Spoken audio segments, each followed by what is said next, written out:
नमस्कार विद्यार्थियों।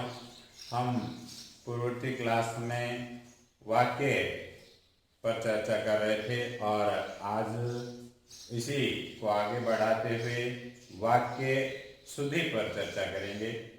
विद्यार्थियों, जब वाक्य शुद्धि की बात होती है तो हमें व्याकरण के साथ कई सारी बातों का ज्ञान होना चाहिए।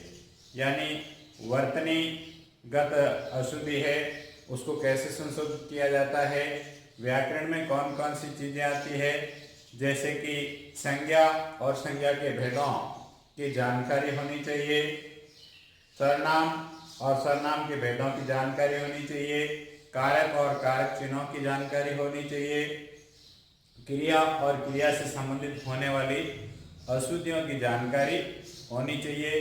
विद्यार्थियों, इसमें विशेषण को भी लिया जाता है। विशेषण के प्रकार से संबंधित ये अशुद्धि हो सकती है या वचन लिंग आदि से संबंधित भी अशुद्धि हो सकती है। और व्यतिक्रम यानी वाक्य के जो अंश है उसकी अगर क्रमबद्धता सही नहीं है तो भी अशुद्धि हो सकती है। इन सभी बातों को लेकर हम आज की कक्षा में उदाहरण के माध्यम से ये समझने का प्रयास करेंगे कि अशुद्ध वाक्य अगर होता है तो उसको शुद्ध कैसे किया जाता है। इससे पूर्ववर्ती हमने वाक्य और वाक्य के भेद को पढ़ा था और वाक्य पढ़ लेने के पश्चात वाक्य के प्रकार हम जान चुके हैं और वाक्य के लिए आवश्यक चीजें जो होती है वो हम जान चुके हैं। आज हम इन उदाहरणों के माध्यम से वाक्य को शुद्ध करना सीखेंगे।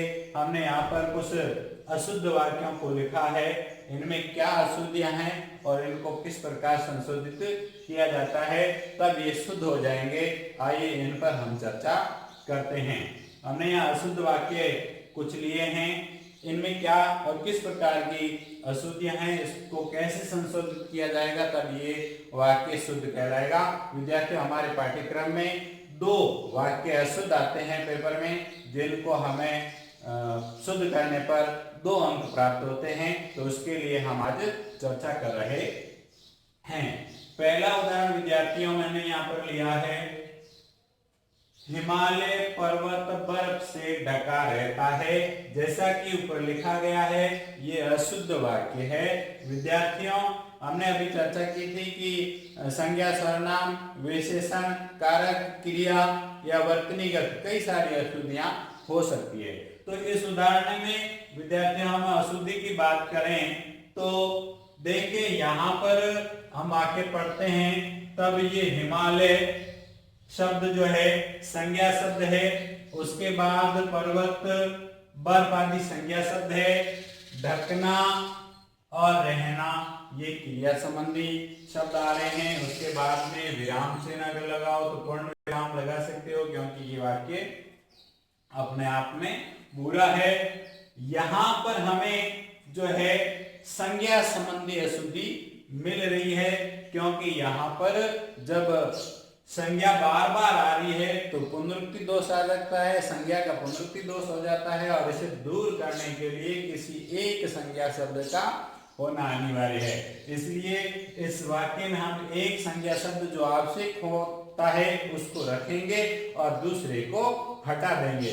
देखिए यहाँ हिमालय अपने आप में संज्ञा शब्द है और पर्वत भी संज्ञा शब्द है, तो दोनों संज्ञा, अनावश्यक संज्ञा शब्दों के प्रयोग की जरूरत यहाँ पर नहीं होगी।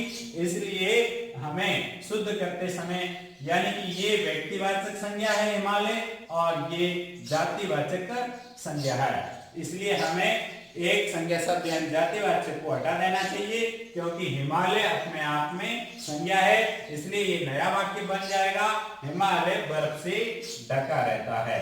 हिमालय बर्फ से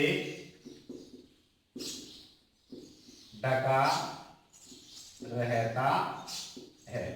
विद्यार्थियों, ये शुद्ध वाक्य हो गया है, क्योंकि यहाँ पर जो अशुद्धि थी वो थी संज्ञा शब्दों की पुनरुक्ति, इसके कारण संज्ञा शब्दों का दोष हो गया था और इसको हटा के हमने वाक्य को शुद्ध कर लिया है।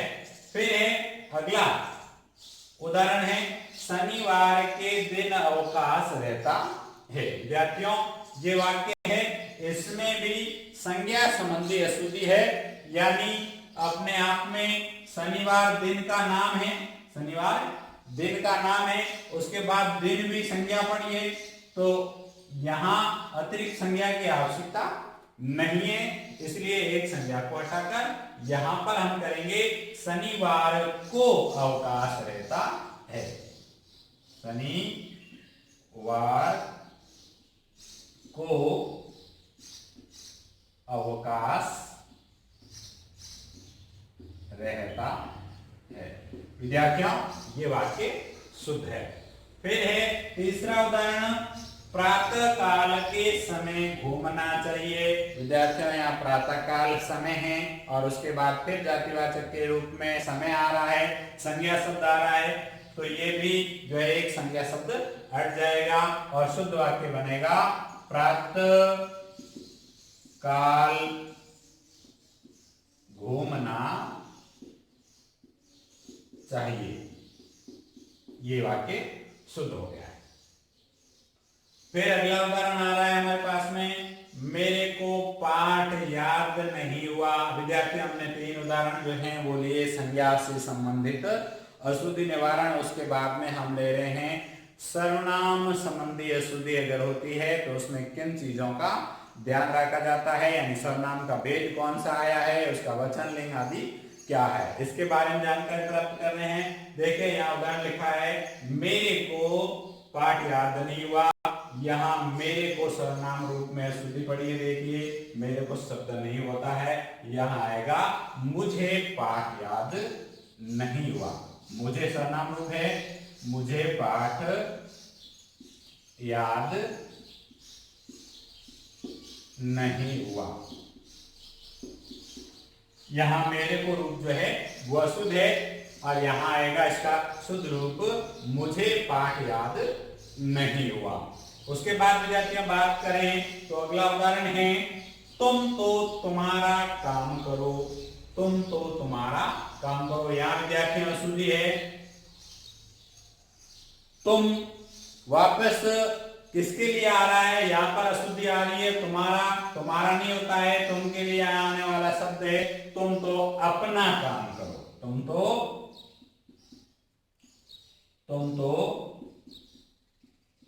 अपना काम करो, या तुम अपना काम करो, इसकी भी विद्यार्थियों आवश्यकता नहीं होती है, तुम अपना काम करो, ये शुद्ध वाक्य हो जाएगा, या तुम तो अपना काम करो। विद्यार्थियों अगला वाक्य है फिर से, दूध में कौन गिर गया। दूध में कौन गिरता है क्या, नहीं, तो क्या आएगा भाई, दूध में क्या गिर गया, दूध में क्या गिर गया।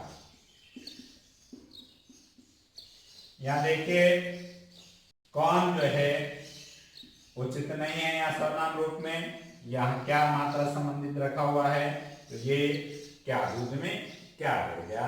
उसके बाद में विद्यार्थियों बात करें तो हमारा अगला उदाहरण है, महादेवी वर्मा विद्वान महिला थी।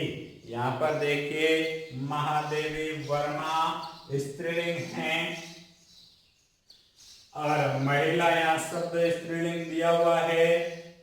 फिर यहाँ पर विद्वान आ रहा है, विद्वान पुल्लिंग शब्द है। यहाँ पर विद्यार्थियों विशेषण संबंधी अशुद्धि है और विशेषण संबंधी अशुद्धि जो होती है उसमें विशेषण यानी विशेष्य और विशेष्य का लिंग या वचन जो है इन चीजों की जानकारी हमें रखनी होती है कि उसमें अशुद्धि तो नहीं है। यहाँ पर देखिए विशेषण संबंधी अशुद्धि पड़ी है, अशुद्धि भी क्या है, यहाँ पर जो है स्त्रीलिंग के साथ में पुल्लिंग का विशेषण प्रयुक्त हुआ है। तो विद्यार्थियों यहाँ पर क्या होगा, महादेवी वर्मा, महादेवी वर्मा स्त्रीलिंग है। फिर विद्वान, विद्वान उचित नहीं है, क्या आएगा, विदुषी। महादेवी वर्मा विदुषी महिला थी।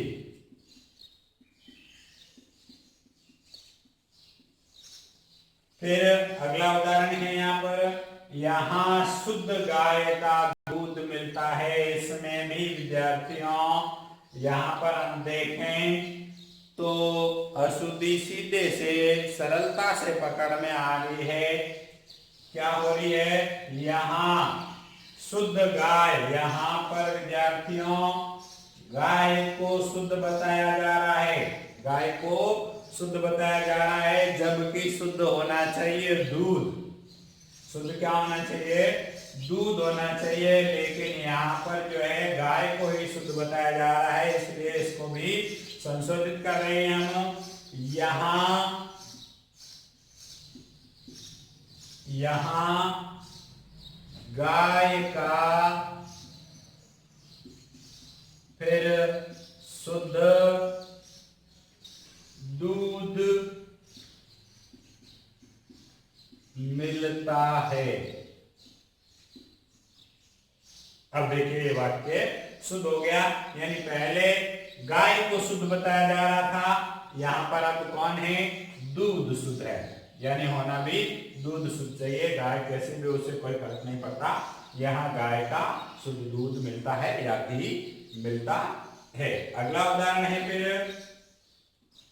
धोबी ने अच्छी चादरें धोई, ये शुद्ध वाक्य है। देखिए यहाँ पर विशेषण से संबंधित जो चीजें हैं अशुद्धि रखी हुई है।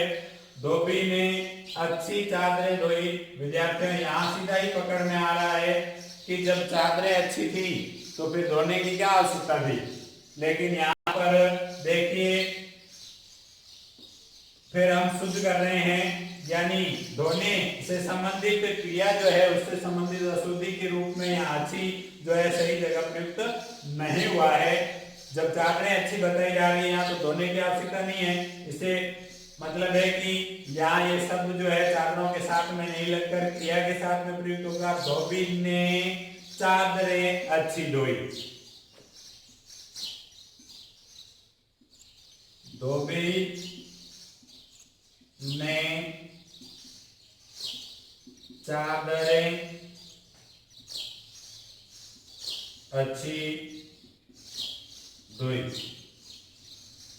ये वाक्य शुद्ध हो गया, यानी पहले चादरें ही अच्छी थी तो उसको धोने की आवश्यकता ही नहीं थी, अब धोई अच्छी है क्योंकि चादरें गंदी हो सकती है। फिर विद्यार्थियों अगला आ रहा है, क्रिया संबंधी अशुद्धि के संबंध में। सेठ के 2 पुत्र और 2 पुत्रियां थे। यहाँ पर देखिए 2-2-3 चीजें रखी है। जब ऐसी स्थिति हो तो अंतिम जो यहाँ पर दे रखा है 2 पुत्रियां, इसका लिंग जो है उसके अनुसार क्रिया आएगी। तो ये स्त्रीलिंग है तो स्त्रीलिंग की क्रिया आएगी, अगर ये पुल्लिंग होता तो पुल्लिंग की क्रिया आती। यहाँ देखिए सेठ के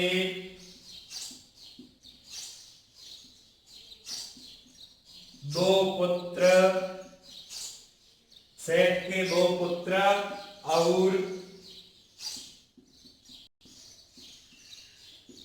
2 पुत्रियां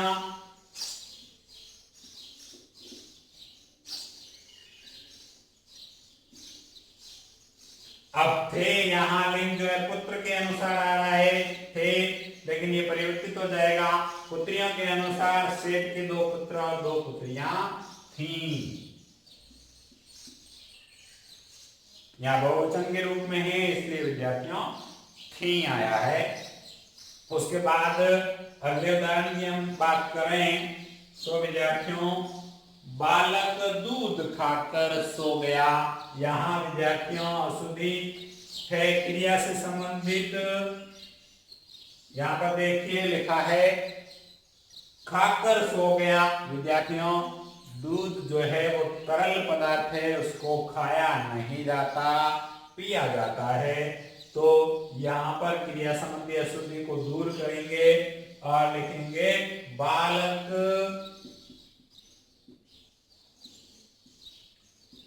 दूध पीकर सो गया। बालक दूध पीकर सो गया क्योंकि दूध तरल है और तरल को ना खा करके पिया जाता है। उसके बाद में अगला उदाहरण है विद्यार्थियों उसकी आंखों से आंसू बहने लगा।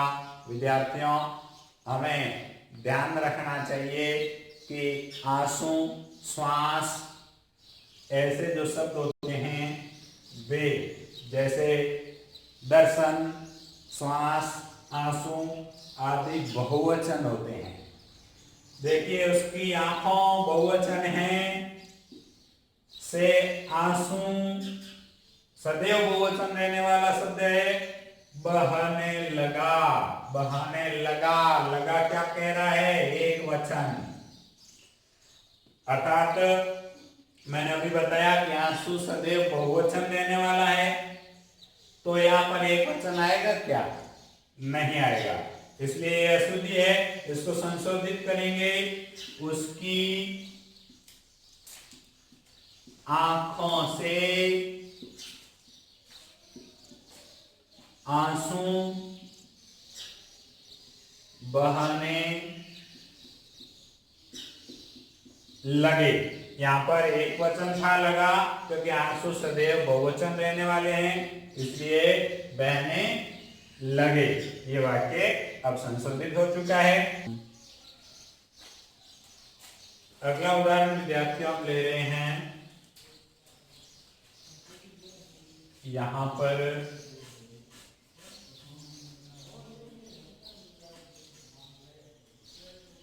एक उदाहरण और था हमारा,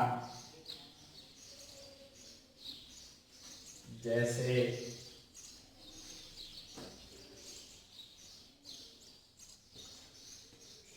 यहां पर कारक चिन्ह संबंधी अगर हम बात करें, वह कहा तब मैं गया। या उदाहरण है ये, वह कहा तब मैं गया। यहां कारक संबंधी अशुद्धि है, तो देखिए कारक संबंधी वह के बजाय यहां शब्द क्या आएगा? उसने कहा। उसने कहा तब मैं गया। अब ये यहां पर अशुद्धि थी। वह कहा शुद्ध नहीं होता है, उसने कहा तब मैं गया। फिर अगला है उदाहरण विद्यार्थियों, रात को पहरेदार सो गया। यहां रात को, यहां पर आप कारक को पहचानिए, क्या होता है? कर्ता ने कर्म को, यहां को उचित नहीं लग रहा, तो क्या आएगा? रात में पहरेदार सो गया। अगला उदाहरण है, रात में पहरेदार सो गया। रात में पहरेदार सो गया। ये विद्यार्थियों शुद्ध वाक्य। इसके अतिरिक्त और शुद्ध वाक्य हम यहां लिख रहे हैं, यानी अशुद्धि से संबंधित अन्य उदाहरण, जैसे यहां अशुद्ध वाक्य लिखते हैं हम, जैसे तुम्हें पत्र को लिखना चाहिए। तुम्हें पत्र को लिखना चाहिए। ये अशुद्ध वाक्य है विद्यार्थियों। यहां इसका तुम्हें पत्र को अनावश्यक है, यहां क्या हो जाएगा? तुम्हें पत्र लिखना चाहिए।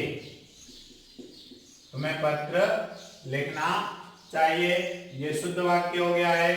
इसी प्रकार विद्यार्थियों हमने इधर जो है अशुद्ध वाक्य लिखे हैं, इन वाक्यों को हम अगर शुद्ध करें तो ये किस प्रकार से होंगे? देखिए, ये यहां पर अशुद्ध वाक्य है,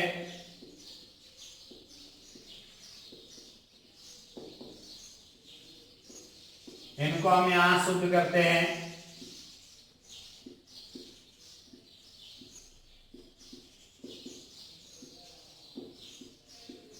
इधर वापस शुद्ध करने का। देखिए यहाँ हाथी गन्ना खाती है, लिंग और वचन संबंधी विद्यार्थियों हमें ध्यान रखना पड़ता है। यहाँ ऐसे ही उदाहरण डाले गए हैं। देखिए हाथी गन्ना खाती है, हाथी के साथ में हाथी पुल्लिंग शब्द आ रहा है यहाँ पर, फिर गन्ना और खाती, यहाँ क्रिया स्त्रीलिंग आ रही है, क्रिया स्त्रीलिंग होगी नहीं यहाँ पर, कर्ता के अनुसार पुल्लिंग होगी, तो क्या होगा, हाथी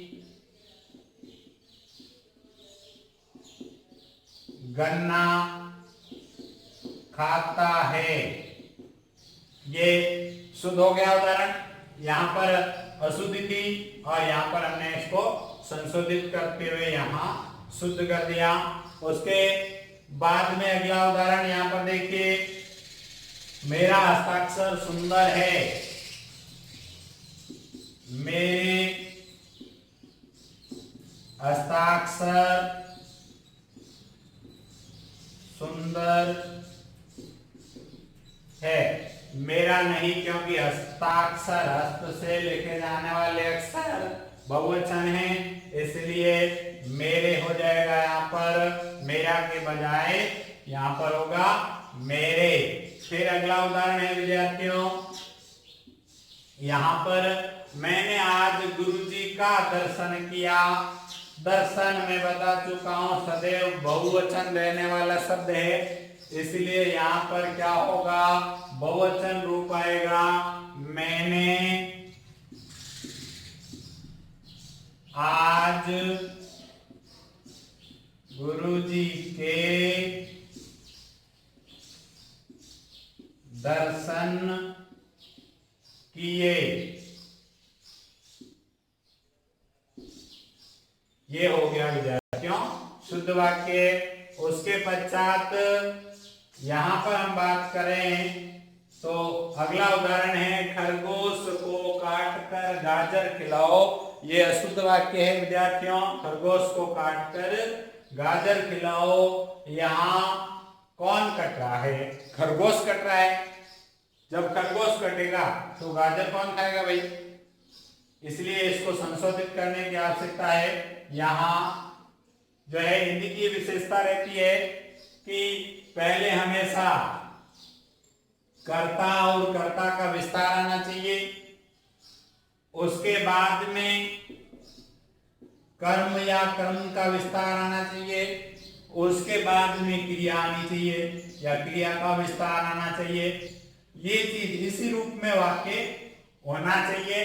तो यहाँ पर देखिए, इसको देखकर खरगोश को काटकर गाजर खिलाओ। विद्यार्थियों परीक्षा की दृष्टि से इंपॉर्टेंट वाक्य है ये, कई बार परीक्षाओं में पूछा जाता है। खरगोश को काटकर गाजर खिलाओ, तो मैंने यहाँ पर बताया कि ये चीज जो है इसके अनुसार वाक्य होना चाहिए। तो पहले हमें पता करना चाहिए कि किसको काटना है किसको नहीं काटना है। शुद्ध वाक्य क्या होगा विद्यार्थियों, खरगोश को, शुद्ध वाक्य की बात करें तो खरगोश को गाजर काटकर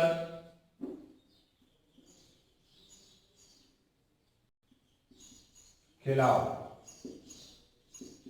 ये हो गया विद्यार्थियों शुद्ध वाक्य, खरगोश को गाजर काटकर खिलाओ। अब गाजर कट रही है जबकि पहले खरगोश कट रहा था।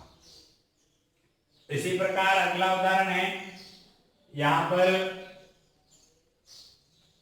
वह घूमने सायकाल जाता है। विद्यार्थी इन वाक्यों में हम देखें तो व्यतिक्रम यानी क्रमबद्धता भंग है, सही जगह जो है शब्द प्रयुक्त नहीं हुए हैं।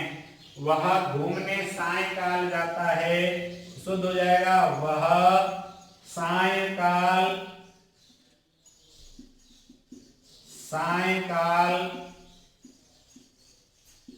घूमने जाता है। ये हो गया शुद्ध। अब विद्यार्थियों अगला है, पुष्कर तीर्थ पवित्र है। यहां पर भी अशुद्धि है, क्या आएगा विद्यार्थियों, पुष्कर। यहां पवित्र और तीर्थ में क्रम भंग है, तो क्या आएगा, पुष्कर तीर्थ पवित्र है, तो यहाँ आएगा पुष्कर पवित्र तीर्थ है, तीर्थ है। उसके बाद में अन्य उदाहरणों की बात करें हम, मीरा भक्त कवि थी, मीरा भक्त कवि थी, मीरा भक्त कवि नहीं थी। कवि पुल्लिंग शब्द है, मीरा स्त्रीलिंग है, इसलिए यहां कवयित्री आएगा, कवयित्री थी, मीरा भक्त कवयित्री थी। इसी प्रकार अगले उदाहरण की बात अगर हम करें, वह चलता चलता रुक गया। चलना क्रिया जो है अपने आप में बहुवचन हो रही है, इसलिए यहां जो वाक्य है, वह चलते चलते रुक गया, वह चलते चलते रुक गया। ये यहां पर जो है वाक्य को हमने शुद्ध कर दिया है। फिर आपका कमीज फट गया, आपका कमीज फट गया। कमीज विद्यार्थियों स्त्रीलिंग होती है, तो यहां पर कमीज के अनुसार आएगा आपकी, आपकी कमीज फट गई, गया नहीं। यहां पर ये अशुद्धि, यहां पर ये अशुद्धि, ये दोनों अशुद्धियां यहां पर हमने संशोधित की है। फिर आया विद्यार्थियों, वह विख्यात डाकू है। विद्यार्थियों डाकू भी विख्यात होते हैं क्या? नहीं, डाकू विख्यात नहीं होकर कुख्यात होते हैं। क्या होते हैं? कुख्यात होते हैं। तो इसको अगर हम शुद्ध करें यहीं पर, तो वह